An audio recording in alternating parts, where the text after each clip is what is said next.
welcome to our final video, which is about how to get the most out of learning with us on the Vocal Health First Aid course. So let's dig in. The first thing to consider is planning and scheduling. So think about how much time per week you have to learn, how much material there is to cover, and when is best for you to do that learning. So the course is actually 37 sections long, so 37 videos, about 20 minutes each, roughly, some a little bit less. So if you watch one video per weekday and 4 at the weekend, it would take you 4 weeks to complete the course, which means you'd have 2 days to do any revision, any re-watching, and then take the quiz. If that seems a little bit narrow at the end there, then you could do 4 hours per week of learning, which means you would complete the course in 3 weeks and give you a whole week to rewatch, organise your notes, and then to take the quiz. Some of the videos might be a little bit more complex than others, so it's worth remembering that you might want to rewatch some of the material for the quiz. Where is the reading list? Well, a wealth of information is available for you on our reading list. So when you click into the course, you'll see the kind of contents page here, and you can see down the left-hand side the list of the different modules. If you click in the top left where it says materials, on that page, it will give you access to the reading list. Make sure you save it to your device and or print it, because you won't be able to access it once the course is over. And do make use of it. There's a huge amount of information there. And the more that you read and the more you follow your curiosity, ultimately, the better a vocal health first aider you will become.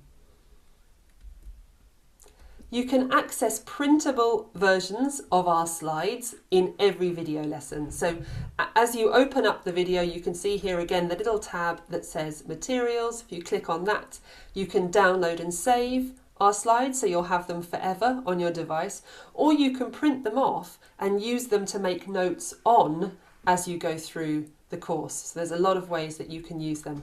Again, remember, you won't be able to access them after the course, so make sure you save everything that you need to save as you go along.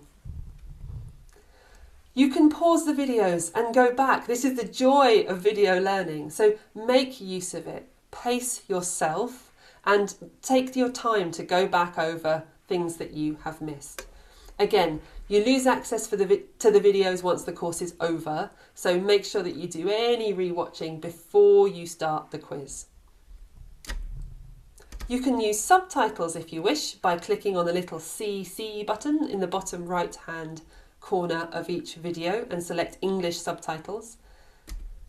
And you can change the speed of the video, so if you find some presenters speak a little faster or slower than you'd like, just click on the little cog in the bottom right hand of the video and you can select the speed you'd like to watch. Keep the mood positive with praise and play. So for those of you who are teachers of voice or choir leaders, you wouldn't dream of creating a stressful, high pressure environment for your students. So consider that for yourself. If you're learning alone, you have to give yourself a little bit of leeway, a little bit of kindness, and the same amount of consideration that you would give anyone else that you were working with. And for a little bit more information about playful learning, have a look at our second video. Remember, the aim is not to learn the information by rote. This is not a test on how good you are at memorising things. The aim is to achieve a synthesised understanding that takes into account many perspectives, and also to take good notes that you can use for the quiz, but more importantly, for the rest of your life after the course is over. So let's just do a little bit of anxiety minimisation by talking about what to expect from the quiz. It's open book, which means you can refer to your notes and there is no time limit. So it will probably take you around half an hour, but you can take as long as you like, except you need to complete it in one sitting. And it's about 21 questions long. And the questions are quite wide-ranging. So I've got a couple of examples here just to give you a little bit of orientation. So you might find there are contextual questions.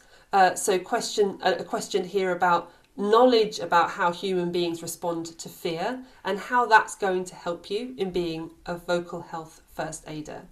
But there also might be very specific questions, such as this anatomical question about subglottic pressure.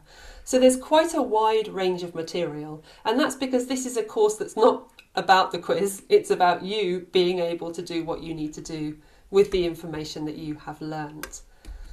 So with this in mind, it's really might be useful to think about the different themes of the course and organising your notes in that way. So there will be information about anatomy and physiology, information about the development of the voice, about pathology, so what can go wrong, a little bit of information about treatment and medical interventions, information about technique, singing or speaking, information about health and well-being, and also information about pedagogy, which is the study of how people learn. So there's a huge amount of information available. The most important thing is that you take ownership of that information, you categorise it, you organise it in a way that works for you so that you can feel empowered and enjoy your learning.